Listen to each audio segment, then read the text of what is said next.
Kani bang Elecare Berry Harmony no kay dugay na gyud ni siya. Dugay na lang ko siyang gamit year 2023 pa ko ni sugod og gamit ani until karon bitaw. So nindot yun ni siya kay nganon kung na kay hot flashes, mga tupak or hormonal imbalance. Nindot siya kay ngano nakatabang siya sa ako doon. So yun ani daghang nagyon na fake man or legit whatsoever. So far no wala pa man po siya side effects sa ako.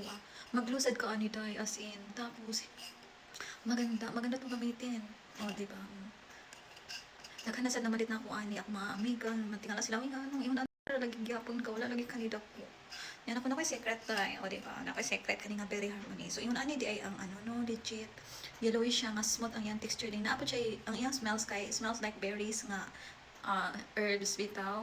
Naamagod sa uban nga mga fake na sad good ani kay daghan mabitaw nang ani imitate bitaw no. So mga ato nang imitate ani ang ilahang bitaw nga tablets bitaw kay may pagka-gray siya nga white. Dili siya ingon ani nga yellowish og color. Basta kung imong ganing paghikat nimo ana no dili siya smooth, then medyo rough siya. It's not dili siya legit guys. So kung naa kay tupakon ka dali kang masusukuan ang daghan kag mga acne nga na no, that's because of hormonal imbalance on the kay mood swings. Muna siya ko sa hormonal imbalance. So it's because of the Berry Harmony nga mao yung ginagamit.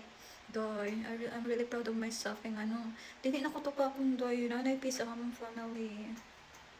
Diba? Sumato siya, nga mao na lang dyan ako siyang ginagamit. Tay, mahal kayo na siya, atong una day, mahal kayo na siya. Pero mapalit ko mga tulo ulo para dugay siyang mahulot.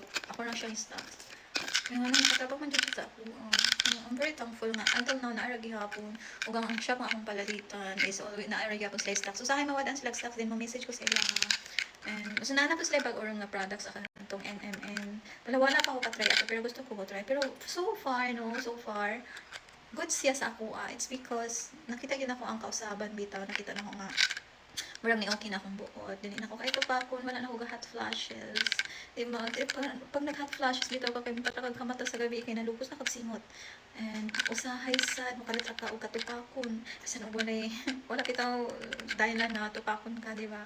So nice, mag-support siya hormonal balance, dai. Support mag-improve siya sa imong skin.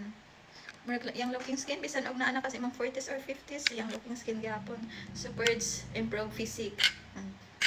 Women's wellness ni dai ha 60 tablets na ni. 60 tablets na siya. So ang pag-take day ani kay morning siya og evening, mga after breakfast og after dinner usa ka tablet. So mao na siya ang pag-take ani. Usage ani 2 tablets twice daily, take with a meal. So mga after breakfast og after dinner. So, dugay siya maurot. 1 month.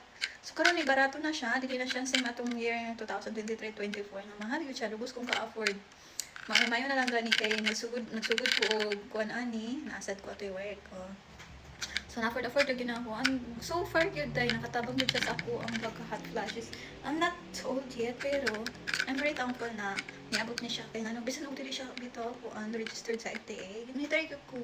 Kaya kablo kadaghan man sa mga food supplements na wala siya ni agi og FDA, pero goods raman po wala. So far wala side effect. So man, makanindot din siya tulog. Kung makanindot sa ang banding ninyo sa imong partner, kaya dili na mo magsigig away. So maura to day, kung gusto nimong mapalit ani naa sa Yellow Basket ang link ani. Kaya go na, check out mo na yan.